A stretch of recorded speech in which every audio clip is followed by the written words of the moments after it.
Hey, this is part three of my opinion on the recent affirmative action ruling by the courts that came down today, June 29th, 2023. We have one more major educational ruling, probably has to come down tomorrow. Tomorrow's Friday, and that's on the student loan forgiveness. So we'll come back tomorrow with a video on that. But let me just close out the third video. I'm going to get into detail on more of the politics and kind of what's going on in the court. I'll try to keep this video really short, or I think it might be the longer of the three. We'll really try to keep it short, though.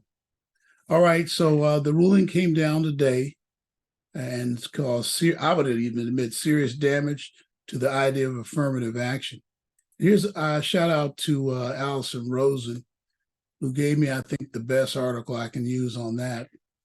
I think this is from higher education, the Inside Higher Education, that website publication. I think I used to subscribe to that. They put out some good things. I'll include this, a link to this below. I'll put it on my drive. You guys can look at it and read it. But I got some things there I want to talk about. It came down at 10:36 Pacific time. It's by Scott Jashik, I guess it is. I'll give him a shout out.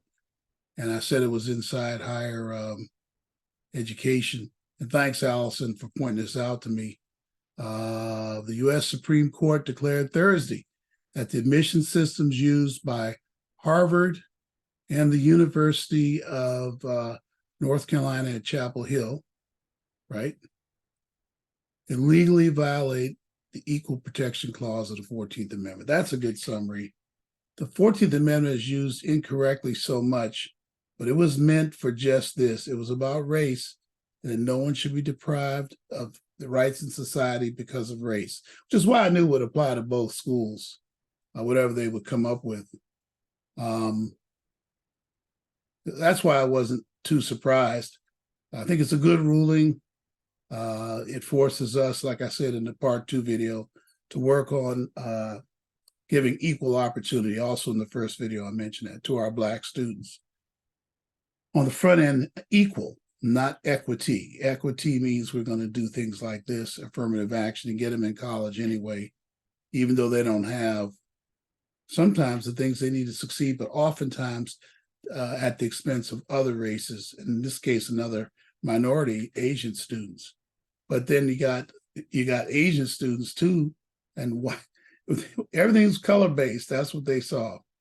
Both programs lack sufficiently, listen to this, both programs lack sufficiently focused and measurable objectives warranting the use of race, and unavoidably employ race in a negative manner, involve racial stereotyping, and lack of meaningful endpoints. We have never permitted admission programs to work in that way. We will not do so today, said Chief Justice Roberts. Now, something unprecedented occurred after they provided their written ruling. Each judge actually spoke from the bench today. That's almost never done. Let's go over how the judges voted. It came out along what some say are political lines. Although the last few decisions by the court, they were mixed. This court has had surprisingly a lot of verdicts, like in the recent voting on the Voting Rights Act, which was a win, I think, for most liberals and the left. We saw two, maybe three of the conservative justices moved over to vote with the other justices. But in this case, it did come along conservative liberal lines. Justice Clarence Thomas, Samuel Alito, and Neil Gorsuch, Brett Kavanaugh, and Amy Coney Barrett all voted to strike the affirmative action policies. Now, Justice Sonia Sotomayor wrote a dissent to it, very fiery dissent, and Justice Kagan also was with her. And Ketanji Brown Jackson, our new Black Supreme Court justice, did not participate in the case. It's because she recused herself, but she worked on the Harvard board, and they discussed the case on the board several times. In her dissent, listen to what Sotomayor said. Today, this court stands in the way and rolls back decades of precedent, momentous progress.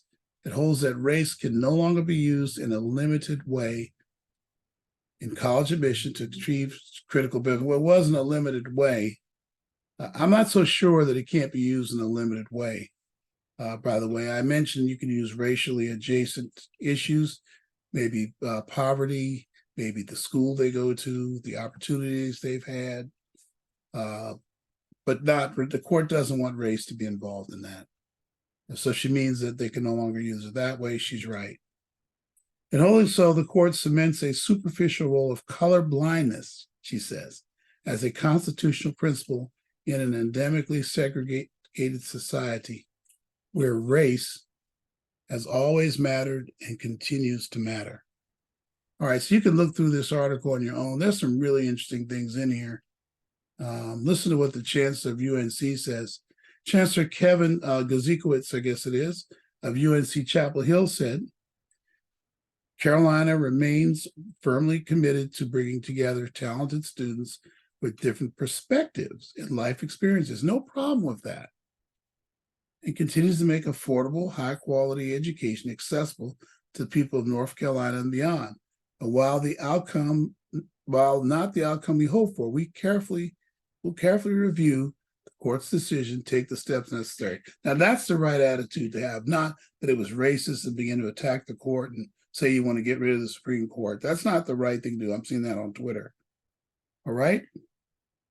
Some hold it's reversal. You could read about that. But they said that 20 years ago that they were going to look at this again in 20, 25 years.